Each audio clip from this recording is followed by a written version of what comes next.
Mounts. They're big, they're fast, and everyone loves them. And boy, has Final Fantasy XIV got you covered if you're craving a good mount. Final Fantasy XIV actually has over 200 individual mounts, and that's a lot to pick and choose from. So for this video, I want to briefly go over 5 of my favorite mounts in Final Fantasy XIV, why I think they're awesome, and how you can acquire each one for yourself.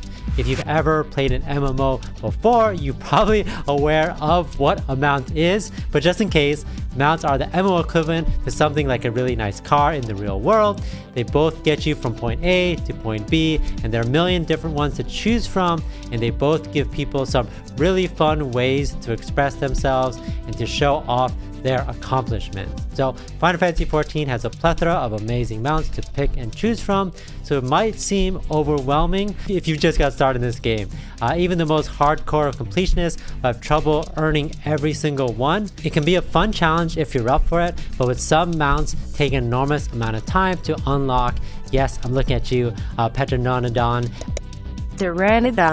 It isn't a realistic thing for most people to achieve. One thing I would like to mention really quickly is that Final Fantasy XIV has a select number of MOG shop only mounts, which means that unless you're willing to spend some extra money on the game in addition to the monthly subscription fee, you'll not be able to earn some mounts through in-game only means. Just wanted to throw that out there. But thankfully, the vast majority of Final Fantasy XIV mounts are not MOG shop only, meaning that most mount content in this game can be achieved if you're just willing to put some time and effort in it. For this list, I want to focus on mounts that are free to earn, so no MOG shop purchase required. So that sadly means there'll be no Cruise Chaser or Lunar Whale on this list. But honestly, there's so many free mounts that are awesome in this game that it's hard for me to just narrow the list down to 5. So in no particular order, here's my list of top 5 best mounts in my own personal opinion in Final Fantasy XIV.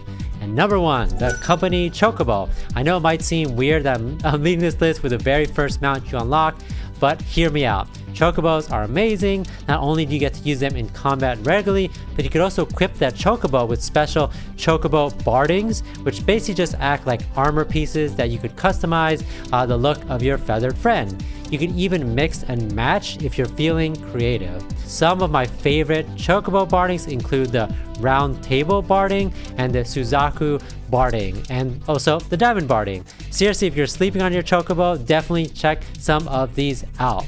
Number 2, the Amarantos. This is one of the easier mounts you could get. You could simply unlock this one by simply buying it on the Manderville Gold Saucer for 200,000 MGP. I know what you're thinking, how can this giant heavy turtle fly? Well, just take a look. Amazing stuff, definitely one of the goofier mounts in the game if you choose to fly around with it. An attention grabber for sure. Number 3, the Demisma. You've probably seen a few people riding this around. It's certainly one of the more unique looking mounts in the game.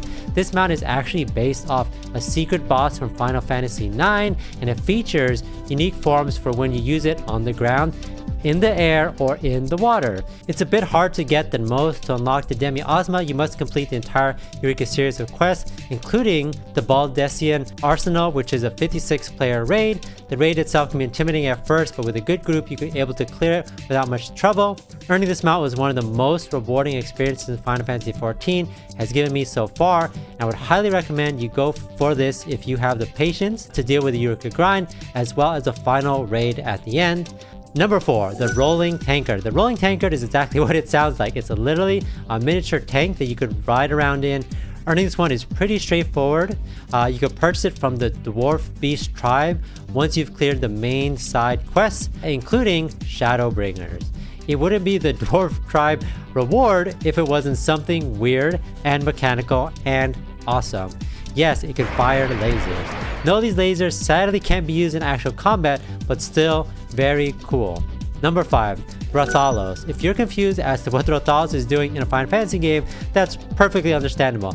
Rotholis is actually a special crossover mount that you can earn in-game, with Rotholis itself, of course, being one of the most well-known monsters from the popular Monster Hunter series. This huge guy can be earned by trading 50 Rotholis scale pluses to the Smithy in Kugain. You can earn these by farming the Great Hunt Extreme Trial, which can be added in Stormblood.